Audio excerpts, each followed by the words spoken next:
Test tube baby. Test tube baby কীভাবে নেই, test tube baby হলে কি কত টাকা খরচ হয় বাংলাদেশে, বা টেস্ট টিউব বেবি কি হওয়ার সময় কি যা হাজব্যান্ডের সিমেন বা বীর্য নেওয়া হয় নাকি অন্য কোনো পুরুষের বীর্য নেওয়া হয়, এই বিষয়টা আজকে আপনাদের সাথে ক্লিয়ার করব। টেস্ট টিউব বেবি কীভাবে নিতে হয়, নিলে কত টাকা খরচ পড়ে, টেস্ট টিউব বেবি কীভাবে নেওয়া হয়, কয়টা প্রসিডিউরে নেওয়া হতে পারে, এই সিমেন্ট কীভাবে নেয় সেগুলা।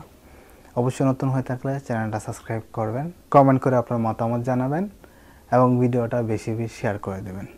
টেস্ট টিউব বেবি কারা নেই? টেস্ট টিউব বেবি হচ্ছে নেই যাদের কনসেপ্ট করতে সমস্যা হচ্ছে বা কনসেপ্টটা হয় না বা বাচ্চা হয় না, তাদের কিন্তু টেস্ট টিউব বেবিটা সবচেয়ে বেশি নিয়ে থাকে বা নেই।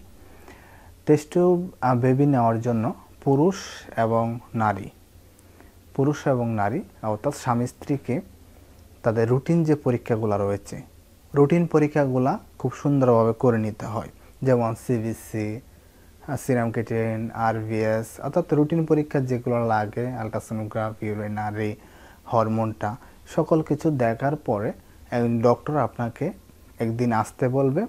আসার পর ফাইনাল ডেতে পুরুষ এবং মহিলা দুজনকে আসতে বলবে এবং মহিলাকে তাকে অ্যানেস্থেসিয়া দিয়ে অজ্ঞান করে যখন তার ওভুলেশনটা সৃষ্টি হবে, ওভুলেশন ডে থেকে তাকে বিশেষ প্রক্রিয়ার মাধ্যমে জরায়ু থেকে কোনো কাটাছিড়া বাদে বিভিন্ন প্রক্রিয়াজাত যন্ত্রের মাধ্যমে ওভুলেশন থেকে যখন ওভুলেশন তৈরি হবে তখন ওভারের থেকে ডিম্বাণু নিয়ে আসবে এবং সেই ডিম্বাণুটা পুরুষের সিমেন্টের বা পুরুষের বীর্যের শুক্রাণুর সাথে মিক্সড করা হবে।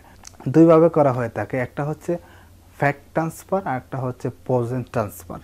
ফ্যাক্ট ট্রান্সফারটা হচ্ছে এটা যখন ডিম্বাণু নিয়ে আসলো মহিলার সাথে সাথে এটা ট্রান্সফার করে ভিতরে দিয়ে দিল, এটা হচ্ছে ফ্যাক্ট ট্রান্সফার। এবং পজেন ট্রান্সফারটা হচ্ছে জরায়ু থেকে ডিম্বাণুটা নিয়ে আসলো, নিয়ে আসার পরে যখন মনে হয় তারা কনসিভ করাবে দেন কিন্তু সে যে ওভুলেশনটা রয়েছে ওভারি থেকে নিয়ে আসা হলো সেটা সহ এবং স্পার্ম সহ তারা একত্রিত করে প্রেগনেন্সি করায়।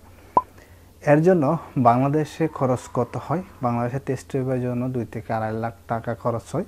সবচেয়ে বড় যে সমস্যা বা সবচেয়ে বড় যে কমেন্ট আসে, যে মহিলার কনসেপ্ট করাবে সেই মহিলার জন্য তার সিমেন্টে বা সেই বীর্যের যে শুক্রাণু, সেই বীর্যের শুক্রাণু কারটা দেওয়া হবে, কোনটা দেওয়া হবে?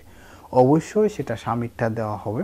যদি স্বামী বলে যে অন্য কারোটা দেওয়ার জন্য, তখন কিন্তু স্বামীর পারমিশন অনুযায়ী ডক্টর অন্য কারোটা দিবে। এছাড়া কিন্তু কখনোই আদারওয়াইজ পারমিশন ছাড়া স্বামীরটা অন্য কেউ দেয় না।